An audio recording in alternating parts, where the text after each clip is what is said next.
কৃষ্ণ জয় গুৰু শংকৰ হৰি ভক্তিদান দিয়া জগততে পাৰিলা সংসাৰ সিন্ধু হেনয় কৃপালু শংকৰ বিনাই নাহি নাহি আৰু বন্ধু। শংকৰদেৱৰ আদৰ্শৰে সমাজ ৰূপান্তৰত নাৰীৰ ভূমিকা শীৰ্ষক আলোচনা চক্ৰৰ আলোচক হিচাপে আমাৰ দৰে অনভিজ্ঞ বৈজ্ঞানিক নীৰৱ এগৰাকীক দায়িত্ব দিয়াৰ বাবে আমি অতিকে আচৰিত হৈছো। হঠাতে আমাৰ এই দায়িত্ব আমাৰ ওপৰত ন্যস্ত কৰা হৈছে। আমি ভকতি প্ৰসাদৰ লগত ইয়াৰ আগত আমি জড়িত হোৱা নাই, হোৱা সমস্ত। গতিকে আমি অকণমান নিজকে সংকোচ বোধ কৰিছো। তথাপিও আপোনাৰ হওক মহামহন্তৰ নিৰ্দেশ বা আহ্বানক নেওচিব নোৱাৰি আমি এই অনুষ্ঠানলৈ আগবাঢ়িছো আৰু আমাৰ ইয়াত হ'ব পৰা ভুল ভ্ৰান্তিৰ কাৰণে আগতীয়াকৈ আপোনালোকৰ শ্ৰী চৰণত সেৱা জনাইছো। কৃষ্ণ।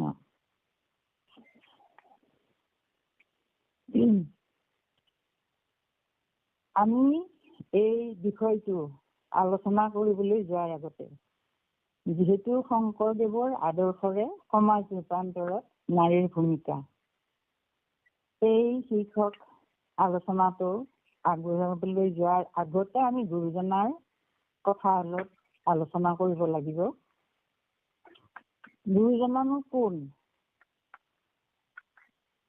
আমি অসমীয়া জাতি ধন্য হৈছো কিয়নো সৰ্বকালৰ সৰ্বশ্ৰেষ্ঠ সৰ্বগুণাকৰ মহাপুৰুষ শ্ৰীমন্ত শংকৰদেৱ গুৰুজনাক আমি আমাৰ জাতীয় গুৰু হিচাপে পাইছো। যিগৰাকী পুৰুষৰ কীৰ্তি আৰু কৃতিত্বই যুগে যুগে মানৱ সমাজত উদ্বুদ্ধ কৰি আছে। কীৰ্তিমান শংকৰদেৱৰ প্ৰকৃত সত্তা অনুভৱ কৰিব পাৰিছিল তেওঁৰ প্ৰপন্ন শিষ্য মাধৱদেৱে।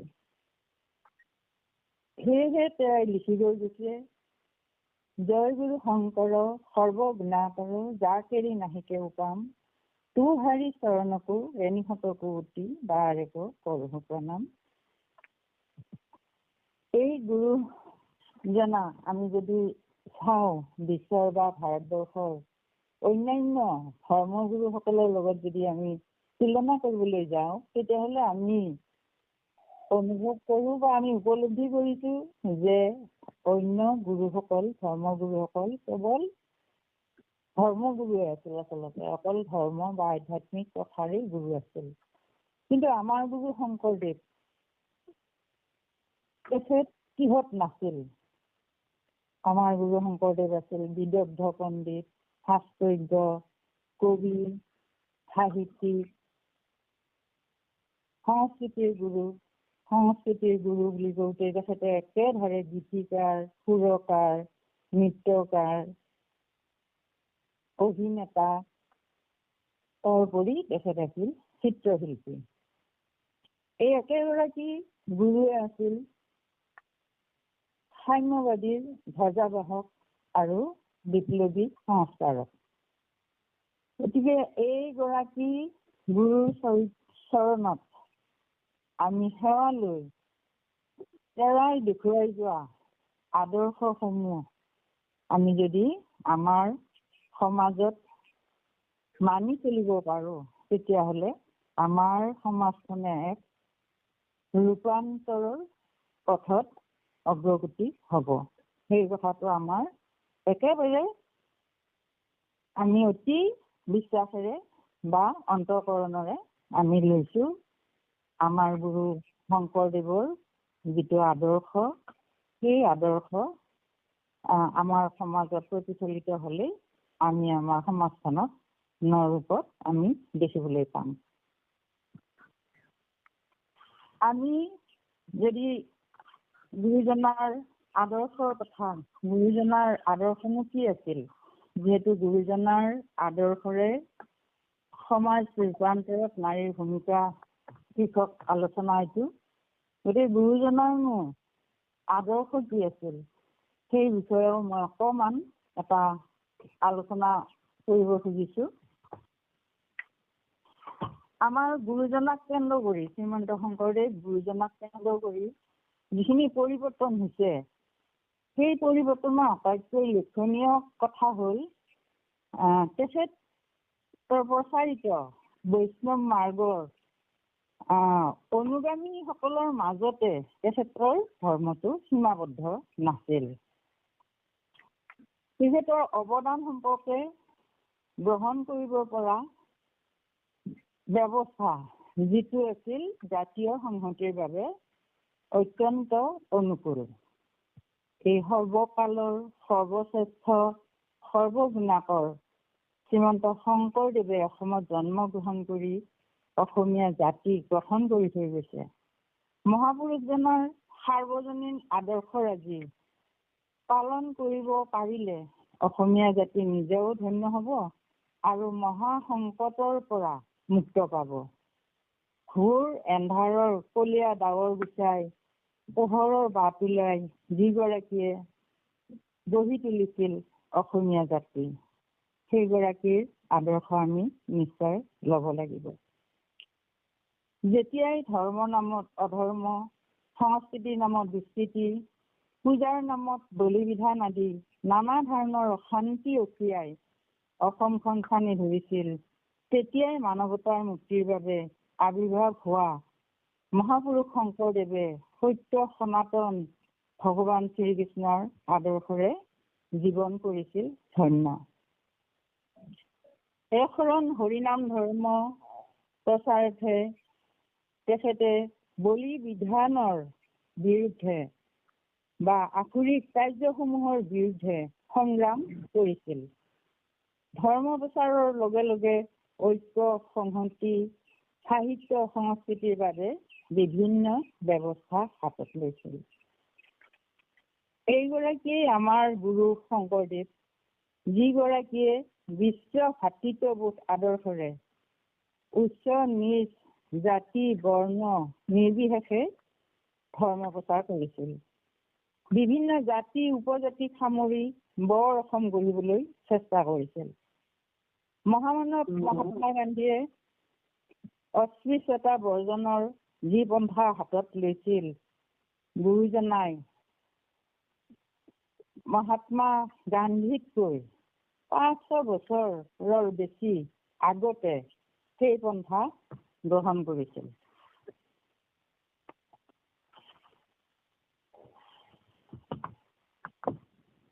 শ্ৰীমদ ভাগৱতত উল্লেখ আছে, The person you are speaking with has put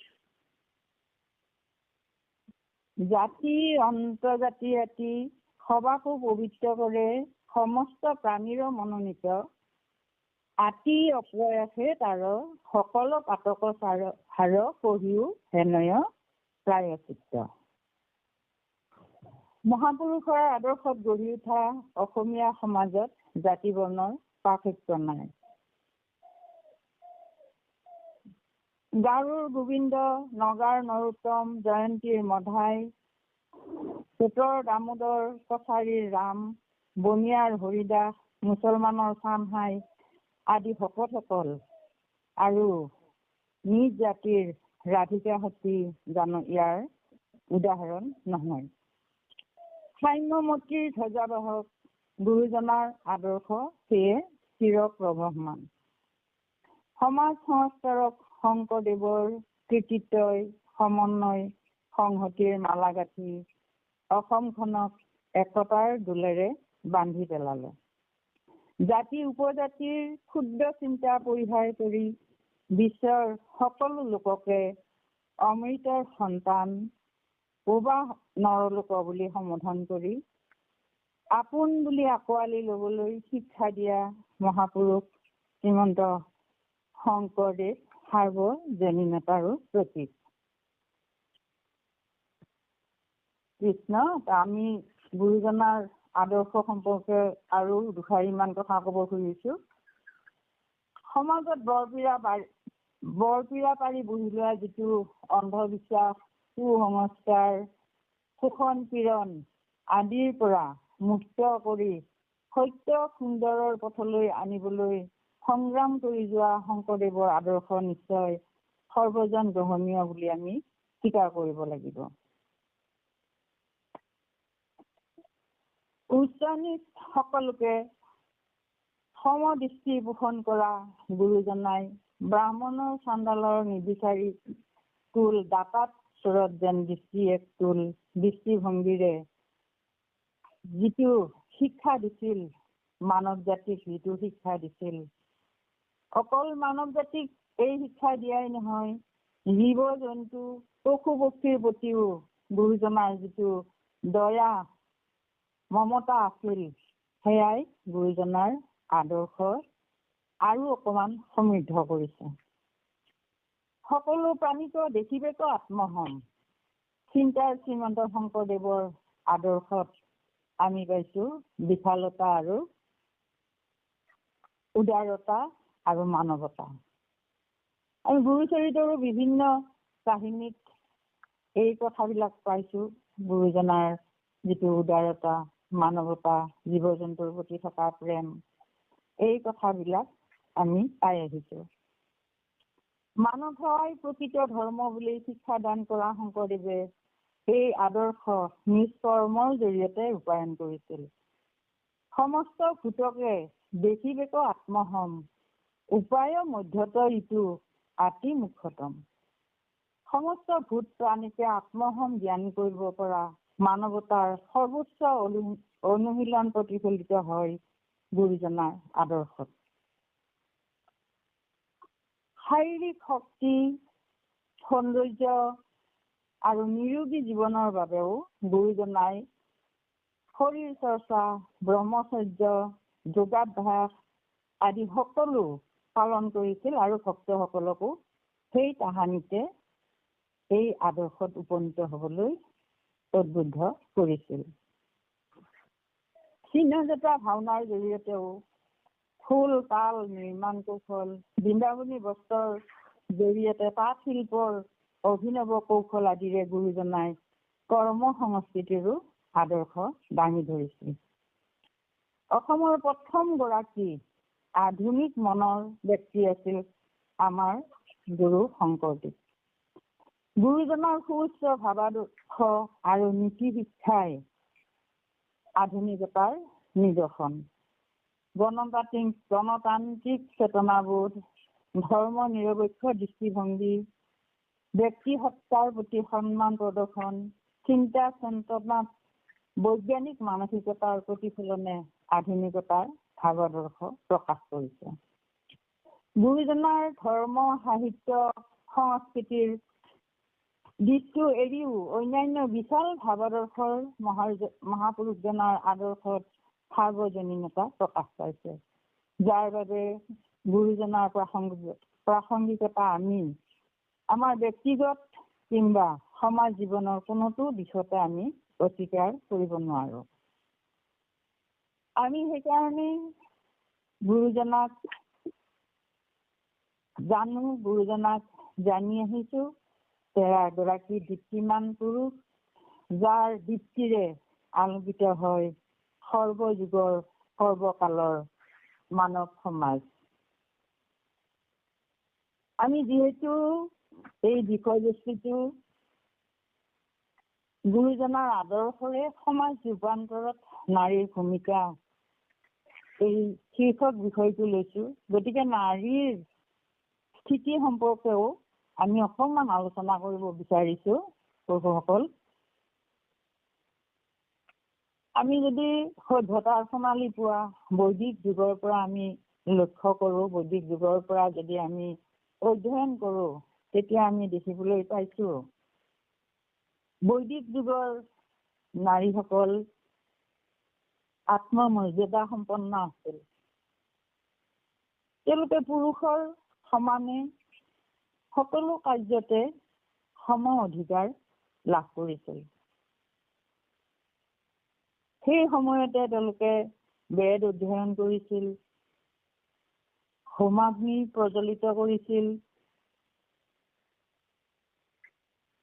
যজ্ঞত আহুতি দিয়া কাৰ্যও কৰিছিল। এই ধৰণৰ যিবিলাক ধৰ্মীয় কথা সেইবিলাকত তেওঁলোকে যিখিনি কথা হয়তো আজিৰ মহিলাইও সেই অধিকাৰ পোৱা নাই, সেই সময়তে বৈদিক যুগত কিন্তু সেই অধিকাৰ মহিলাসকলে পাইছিল। আমি সেইসকল মহিলাৰ ভিতৰত আমি জানিছিলো মৈত্ৰেয়ী, গাৰ্গী, অপলা আদি মহিলাসকলে তেওঁলোকৰ কৰ্মৰ জৰিয়তে, তেওঁলোকৰ আধ্যাত্মিক চিন্তাৰ জৰিয়তে, তেওঁলোকৰ শিক্ষাৰ জৰিয়তে সমাজত তেওঁলোকৰ নাম উজ্বলাই হৈ গৈছে। আৰু আজিও আমি সেইসকল মহিয়সী নাৰীক সুঁৱৰি গৌৰৱবোধ কৰোঁ।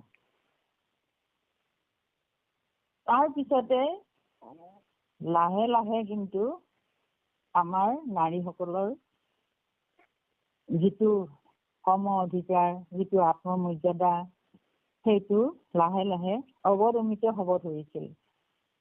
বিশেষকৈ মনু সংহিতাৰ দিনত, মনু সংহিতাৰ সময়ত নাৰীসকল বহুতখিনিয়ে অৱদমিত হ'ল।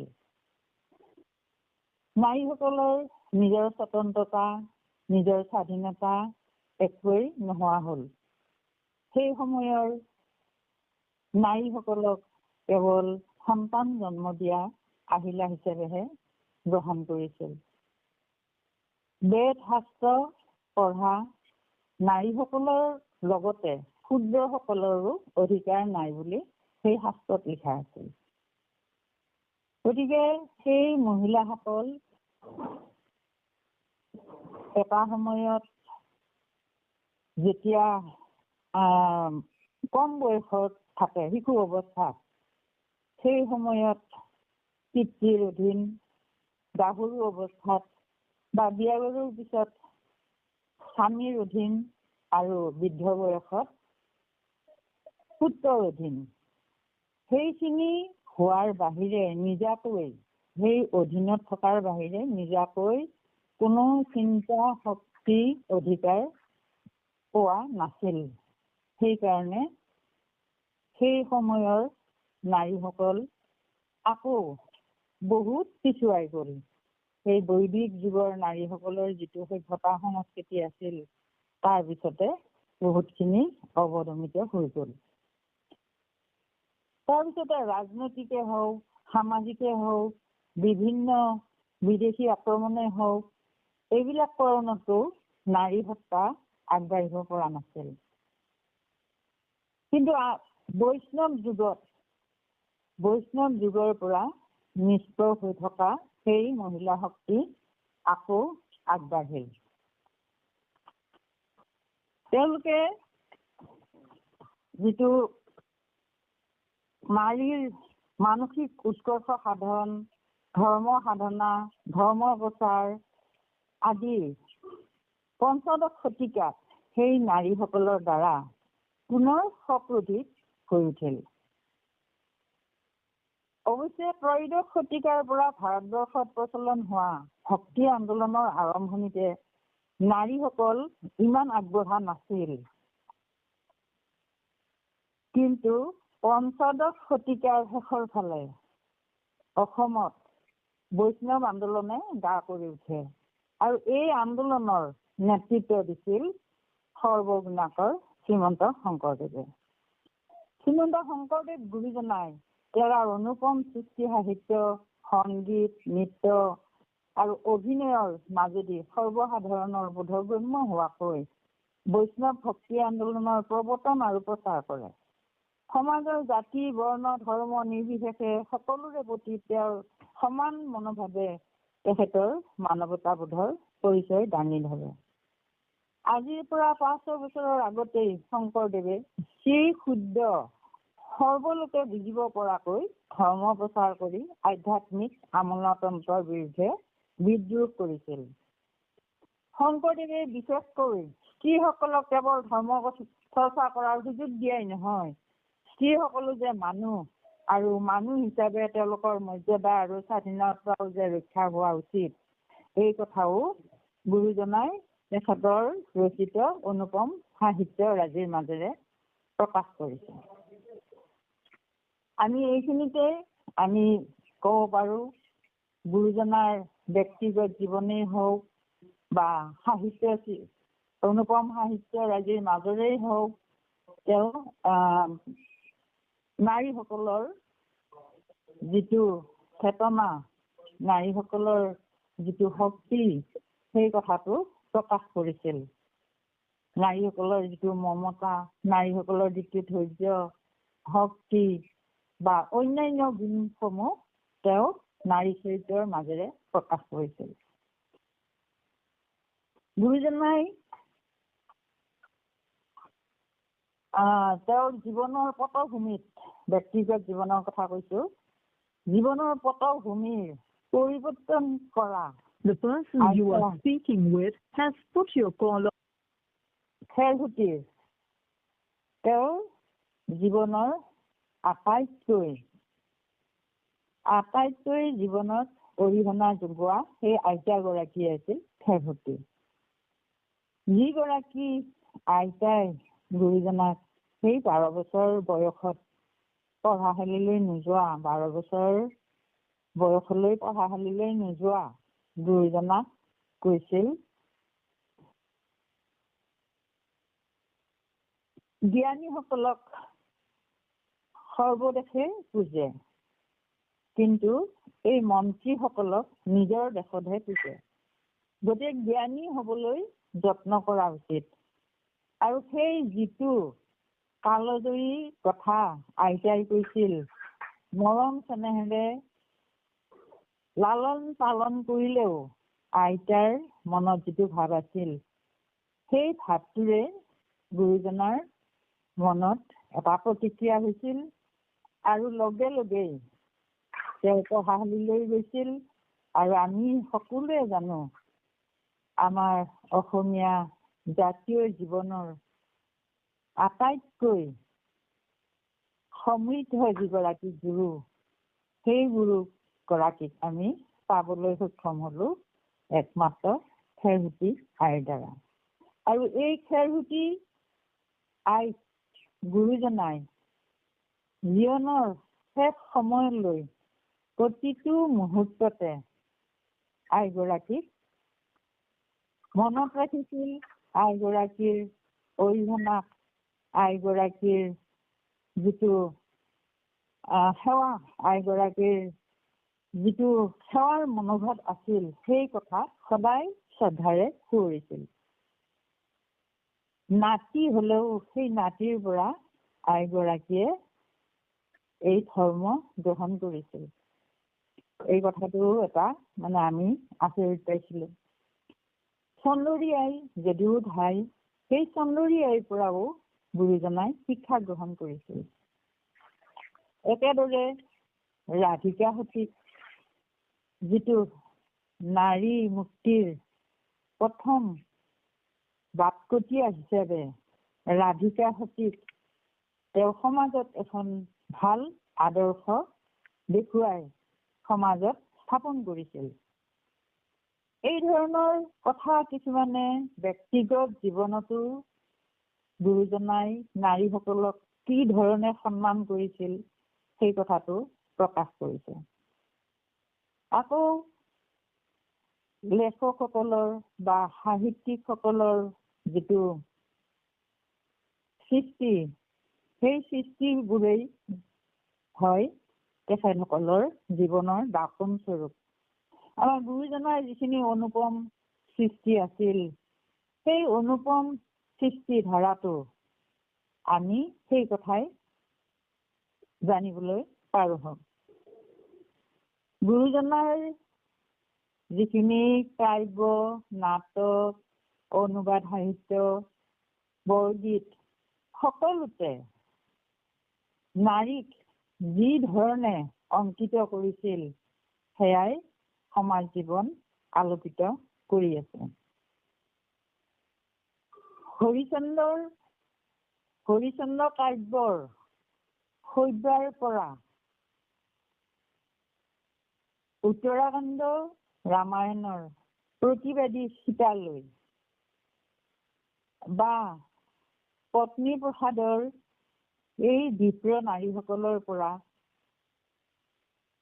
ৰুক্মিণী হৰণৰ ৰাজকুমাৰী ৰুক্মিণীলৈ যি ধৰণে আলোকপাত কৰিছে সেই আটাইবোৰ কথা আটাইবোৰ এখেতৰ অনুপম সৃষ্টিক যদি আমি অধ্যয়ন কৰোঁ তেতিয়া আমি নাৰীসকলক কি ধৰণে অংকিত কৰিছিল সেই কথাটো আমি জানিবলৈ পাৰোঁ। আমি যদি আলোচনা কৰোঁ সেই কথাখিনিও আমি চমুকৈ আলোচনা কৰিব খুজিছোঁ।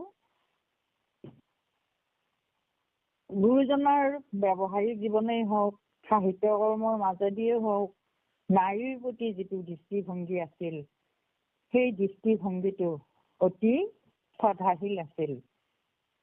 মাতৃ ধাত্ৰী পত্নী ভগ্নী প্ৰেমিকা সখী আদি বিভিন্ন ৰূপত নাৰীক শংকৰদেৱে নিজৰ ৰচনাত ৰূপায়ণ কৰিছে। প্ৰতিটো ৰূপতে প্ৰতিটো চৰিত্ৰতে নাৰী স্নেহময়ী মমতাময়ী বিশ্বাসী আৰু হিতকাৰী। নিৰ্দিষ্ট ক্ষেত্ৰত ঈৰ্ষা বিদ্বেষ অহংকাৰ আদি নাৰী মনৰ সহজাত প্ৰবৃত্তিসমূহকো অংকিত কৰিছে যদিও ৰুক্মিণীৰ দৰে ৰাজমহিষীৰ পৰা আৰম্ভ কৰি বিপ্ৰপত্নী আৰু নাগপত্নীলৈকে সকলো নাৰীৰে হৃদয় ভগৱত ভক্তিৰ পবিত্ৰ থাপনা হিচাপে তেওঁ অংকন কৰিছে। শংকৰদেৱে স্বকীয় মতাদৰ্শ ৰাহিত নাৰীৰ চৰিত্ৰসমূহক কৃষ্ণ ভক্তা ৰূপত প্ৰকাশ কৰিছে। মাতৃ পত্নী ভগ্নী সখী প্ৰিয়তম আদি বিভিন্ন সম্বন্ধৰে স্ত্ৰীসকল কৃষ্ণ বা ৰামৰ প্ৰতি যে অনুৰক্তা সেই কথা প্ৰকাশ কৰিছে। হৰিচন্দ্ৰ উপাখ্যানৰ পৰা ৰাম বিজয় নাটলৈ নাৰী চৰিত্ৰসমূহৰ মাজত প্ৰেম প্ৰীতি মৰম চেনেহ হিংসা দেশ ঈৰ্ষা অসূয়া আদি সহজাত যিবিলাক নাৰীৰ স্বভাৱ এই আটাইবোৰ অতি সুন্দৰ আৰু পৰিপূৰ্ণ ৰূপত প্ৰকাশ কৰিছে। মৌলিক সৃষ্ট নাৰীসমূহৰ মাজেদি অসমীয়া নাৰীৰ অসমীয়া সমাজৰ আচাৰ ৰীতি নীতি সংস্কাৰ সংস্কৃতি পৰম্পৰা আদি প্ৰকাশ পাইছে। নাৰী চৰিত্ৰসমূহত হৃদয়ৰ প্ৰেম ভক্তি সৌন্দৰ্যবোধ মাতৃত্ববোধ সুচিতাবোধ ঈৰ্ষা ক্ষমা দয়া সহনশীলতা আদি সাৰ্বজনীন ভাৱ অনুভূতিৰে উদ্ভাসিত। ৰুক্মিণী হৰণ কাব্য আৰু নাটত ৰুক্মিণীৰ প্ৰেম ভক্তি হৰিচন্দ্ৰ উপাখ্যানৰ সত্যৰ ত্যাগ আৰু ধৈৰ্য বলিচলন কাব্যৰ অদিতি ৰুক্মিণী হৰণৰ শশী প্ৰভা দৈৱক কালীয় দমন ইত্যাদিৰ বিভিন্ন অংশত যশোদাৰ মাতৃহৃদয়ৰ অনুভূতি প্ৰকাশিত হৈছে।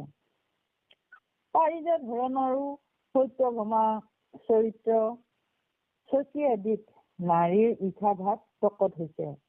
ৰুক্মিণীৰ ভাতৃপ্ৰেম ক্ষমা কালীয় দমনৰ কালী নাগৰ পত্নীসকলৰ ভক্তি পত্নী প্ৰসাদৰ বিপ্ৰপত্নীসকলৰ কৃষ্ণ ভক্তি সত্যা সীতা আদিৰ সুচিতাবোধ ফুটি উঠিছে। আকৌ উত্তৰাখণ্ড ৰামায়ণত সীতাৰ চৰিত্ৰত প্ৰতিবাদী সত্তা প্ৰকাশ পাইছে। সাৰ্বজনীন ভাৱ অনুভূতিৰে চৰিত্ৰসমূহ মহীয়ান হৈছে। মানৱতাবাদী শংকৰদেৱে অন্ধবিশ্বাস কুসংস্কাৰত বন্দী হৈ থকা স্ত্ৰীসকলক মুকলি পৃথিৱীলৈ উলিয়াই আনি নাৰীবাদৰ বিপ্লৱ সৃষ্টি কৰি ধৰ্ম চৰ্চা ধৰ্ম প্ৰচাৰ আদি সকলোতে সম অধিকাৰ প্ৰদান কৰাৰ পৃষ্ঠপোষকতা কৰি থৈ গৈছে।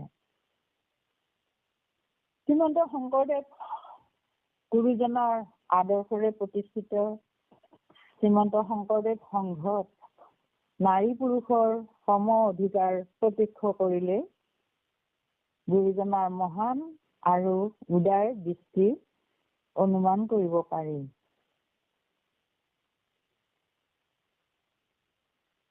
আমি এই আলোচ্য বিষয়টোত আমি বহুত বহলাই ক'বলৈ যোৱা নাই। আমি যদি গুৰুজনাৰ প্ৰতিটো সৃষ্টি অনুপম সৃষ্টিৰাজিক যদি বহলাই ক'ব যাওঁ তেতিয়াহ'লে প্ৰত্যেকখন কাব্যই হওক নাটকে হওক প্ৰত্যেকৰে নাৰী চৰিত্ৰসমূহৰ যিটো মহানতা প্ৰকাশ কৰিছে, যিটো আদৰ্শ প্ৰকাশ কৰিছে, সেই আদৰ্শৰে আমাৰ মহিলাসকলে যদি আগবাঢ়ি যাব পাৰে তেতিয়াহ'লে নিশ্চয় সমাজখন উন্নত হ'ব বুলি আমি অনুভৱ কৰিব পাৰোঁ। আৰু যিসকল মহিলা বিভিন্ন ঘাত প্ৰতিঘাতত জৰ্জৰিত বা পথচ্যুত সেইসকল মহিলাই এই গুৰুজনাৰ অনুপম সৃষ্টিসমূহত থকা আই মাতৃসকলৰ আদৰ্শ গ্ৰহণ কৰিব পাৰে। নাৰীৰ মৰ্যাদা আৰু আত্মসন্মান ৰক্ষা কৰাৰ ক্ষেত্ৰত উল্লেখিত চৰিত্ৰসমূহে নাৰী সমাজক নিশ্চয় আলোকিত কৰিব। মহাপুৰুষ শংকৰদেৱৰ স্বকীয় দৃষ্টিভংগীৰে মহিয়ান নাৰী চৰিত্ৰসমূহ বৰ্তমান সমাজৰ বাবে শুদ্ধ পথৰ বাবে অনুকৰণীয়। মহাপুৰুষসকলৰ উপলব্ধি আৰু কাৰ্যাৱলীয়ে আমি একেবাৰে শেষৰ ফাললৈ আহিছো বা মহাপুৰুষসকলৰ উপলব্ধি আৰু কাৰ্যাৱলীয়ে নতুন যুগৰ সূচনা কৰে, সমাজ নতুন গঢ়ত ৰূপান্তৰ হয়। এই ক্ষেত্ৰত ক'ব লাগিব গুৰুজনাৰ ব্যক্তিত্বৰ মাজত আদৰ্শ আৰু কাৰ্যাৱলীৰ মাজত সমাজ ৰূপান্তৰৰ পথ দেখা পোৱা যায়। সেয়েহে আমি অনুভৱ কৰিছো সমাজ ৰূপান্তৰৰ ক্ষেত্ৰত আমি গুৰুজনাৰ যি আদৰ্শ, সেই আদৰ্শ যদি আমি মহিলাসকলে আমি আইসকলে গ্ৰহণ কৰিব পাৰোঁ, যিহেতু আইসকলেই সমাজৰ গুৰি ধৰোঁতা আৰু ভগৱান কৃষ্ণই গীতা শাস্ত্ৰতো কৈছে আইসকল সপ্ত ঐশ্বৰ্যৰ অধিকাৰী, কীৰ্তি শ্ৰীবাক চ নাৰীনাং স্মৃতি মেধা ধৃতি ক্ষমা, এই 7টা গুণেৰে বিভূষিত এই নাৰীসকল নিশ্চয় সৎ পথেৰে সৎ চিন্তাৰে সততা শুদ্ধতা আৰু গুৰুজনাই আমাক যিমানখিনি পথ দেখুৱাই থৈ গ'ল সেইখিনি যদি আমি গ্ৰহণ কৰিব পাৰোঁ তেতিয়াহ'লে এখন শুদ্ধ সমাজ, নিকা সমাজ গঠন কৰাত এই নাৰীসকলে ভূমিকা গ্ৰহণ কৰিব পাৰিব। কৃষ্ণ বাসকল আমি অতিকে অনভিজ্ঞ, আমি ইমান কথা কোৱাৰ অভ্যাস নাই।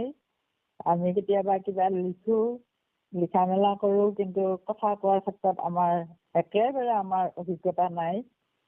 গতিকে এইখিনি কথা আচলতে প্ৰাসংগিক হৈছে নে নাই মই ক'ব নোৱাৰিম। তথাপি আপোনাসৱৰ শ্ৰীচৰণত সেৱা জনাই আৰু যদি অপৰাধ হৈছে, ভুল হৈছে, তাৰ বাবে মাৰ্জনা বিচাৰি মই মোৰ আলোচনাটো ইমানতে শেষ কৰিছো। কৃষ্ণ অপৰাধ বিনাশন যোজনাম নাৰায়ণ জানি নামে কুশিলো হৰণ আনগতি নহয় কেৱৰণ অপৰাধ ক্ষমা কৰি তুমি দয়াশীল হৰি মোক ৰক্ষা কৰি ওচৰণ। ৰাম মকৰক্ষা কৰিছন কৃষ্ণ কৃষ্ণ হৰি বৰা কৃষ্ণ কৃষ্ণ কৃষ্ণ কৃষ্ণ। আমাৰ সন্মানীয় ভক্তি মাতৃ আই আজি এই শংকৰদেৱৰ আদৰ্শ সমাজ ৰূপান্তৰ নাৰী ভূমিকাৰ ওপৰত কৃপালু আই মাতৃয়ে সকলো দিশ টানি আনি আমাৰ শাৰদা শইকীয়া আইগৰাকীয়ে আমাক কৃপা কৰিছে আজি পুৱা বেলাতে। আমাৰ সমাজ বিদ্যা আৰু সমাজ সংস্কাৰৰ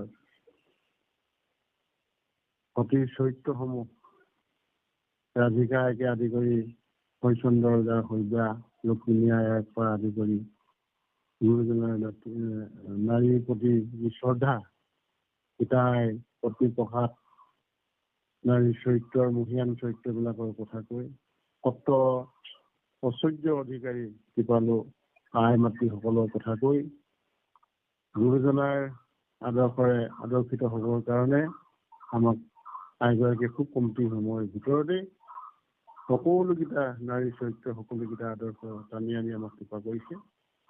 আমি বুজি পাইছো হয়, আপুনি কৈছে ভুল হৈছে, ভুল হোৱা নাই।